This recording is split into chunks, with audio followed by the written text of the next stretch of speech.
town, but if you want to see Daniel Hite doing his thing at the Eupora Chainsaw and Art Festival, you'll have to go there in August. But he's joining us today to talk a little bit more about, I guess, artwork with chainsaws, which I think is so cool. Hey, Daniel.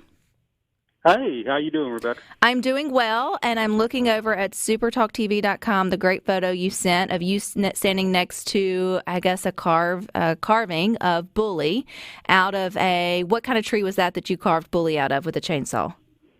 That was cypress. That was cypress. How big was that when it started? Like, how big was the log? The log was about 36 inches in diameter and about 8 foot tall. See, that ain't no like twigs you messing with there, Daniel, and you're using chainsaws. So I've got it. Okay, so back up. When did this all get started for you? When did you learn that you could use a chainsaw as an instrument and wood as sort of your medium to create art? Well, first of all, Rebecca, I'd like to thank you for having me on the show. And I started about 10 years ago, but I've always been involved in one form of art or another.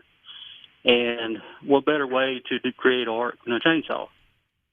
So I got a hold of a chainsaw and I just tried it out and I liked it. And associated myself with a bunch of carvers around the country and stuff and learned from them. And eventually it took off. I would say it took off. You're pretty dang talented there, Daniel. And I don't think if everyday people think, hey, I'm feeling creative today. I'm going to go take my chainsaw and see what I can make out of it. Did you, I guess, what would they call it? Like whittling? Like, would you carve out of smaller pieces with maybe like a knife or something else? Or did you just go straight to the chainsaw? No, I'm straight with power tools. I like the chainsaws. It's quick and efficient, and I have probably 15 saws altogether, and each one of them are different. And it's a fast, effective way to get results. And over the last 25 years, chainsaw carving has come a long way. Back when I started, the detail and the techniques was nowhere close to what they are today. And now it's a worldwide art form. Which, if you're looking, you go, there's just no way that was done with a chainsaw, but yet you absolutely have done them with that, too. They can go to your Facebook page, Big Creek Chainsaw Carving, and look through some of the photos, and they're just absolutely breathtaking, the detail in it. Does that come from smaller chainsaws? Your 15 chainsaws, are they different sizes to do different things? Yeah, yes, ma'am. I use various size saws, and like I say, since chainsaw carving took off worldwide, a lot of the dealers are coming out with new bars for chainsaws, and it's carving bars, and they have different type tips on them, and there are various chains and stuff like that to make it easier to get some of the finer details, and like that. And a typical chainsaw bar is 18 to 36 inches and stuff like that. And it's got a large tip on it. You can do a lot of blocking out, which is getting your shape, your basic shape in a carving. But when it comes to doing fur and texture and stuff like that, you have to have these finer bars. We call it a quarter tip, a dime tip, and all that, which you can get in there and get some really fine details in the wood with that. Which makes it look very lifelike. A lot of your animals look more like sculptures out of clay or something, that had, I guess, a softer medium than wood. Because you think of wood too not being sort of able to mold in the way that you would want it to, but you can do that with a chainsaw. So when you get an order, or I assume you do, or you have an idea strikes you, how do you start your process? Because obviously finding the wood. So where do you get your wood, and then walk us through kind of how, the sculpture comes from the log.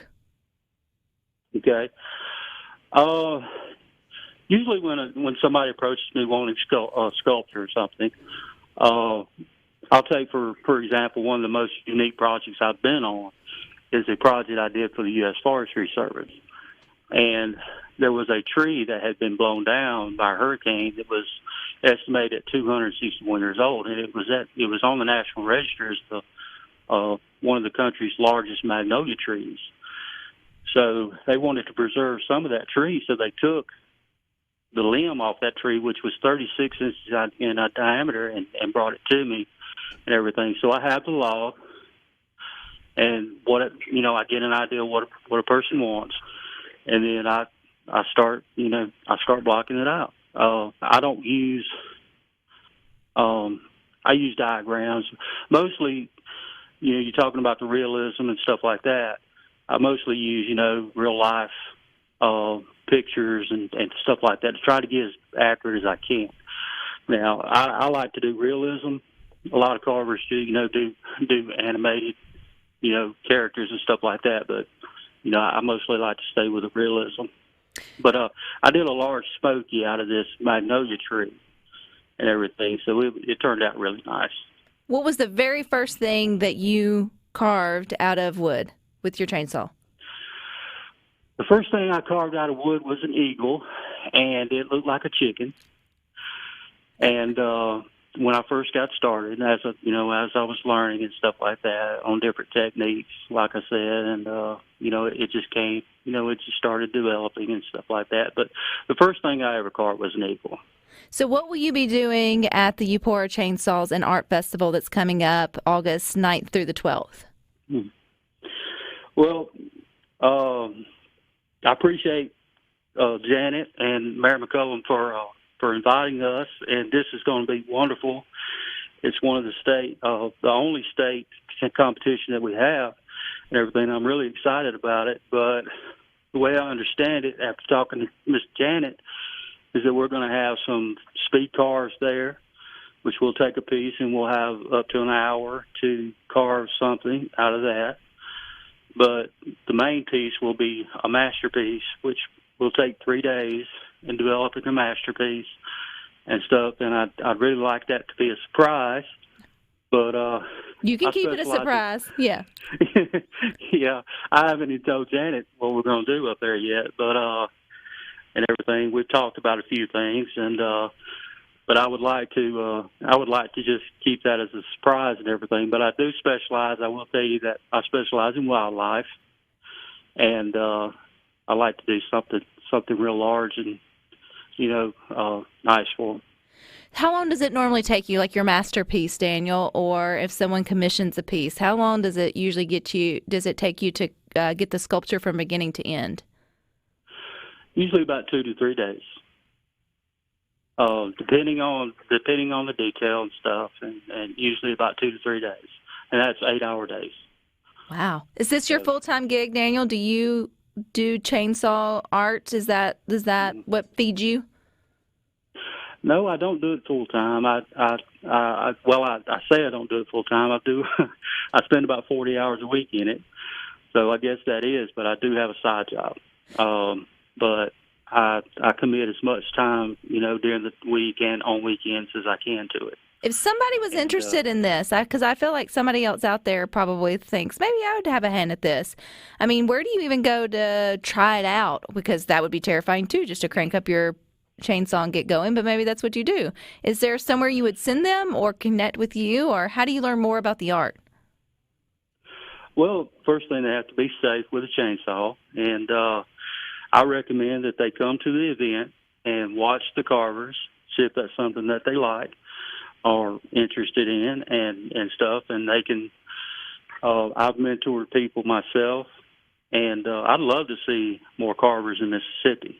And, I'm willing to mentor, and I have mentored area, people around the area and everything. And like I say, I just love to see, more interest. I mean, there's a lot of interest in it, but, it takes a little talent and, and commitment and stuff. But, once you get started, it's addictive. I could see that. To me, it would be fascinating to watch. Are you going to be there all the days, August 9th, 10th, 11th, and 12th, or is there a specific day that you'll be there, Daniel? I plan on getting up there Monday and spending the first couple days just setting up and doing some pieces. And then the event, I believe, starts on Wednesday, and that's when we'll start, starting on our masterpiece and stuff like that. Well, I encourage people, Daniel, to follow you at Big Creek Chainsaw Carving. You're from Soso, Mississippi, and best of luck to you. We're actually going to learn more about the festival coming up next. So thanks for your time, Daniel. All right, thank you so much, Rebecca. Appreciate you having us. All righty, you guys stick with us. We'll learn more about Eupora Chainsaws and Art Festival coming up next.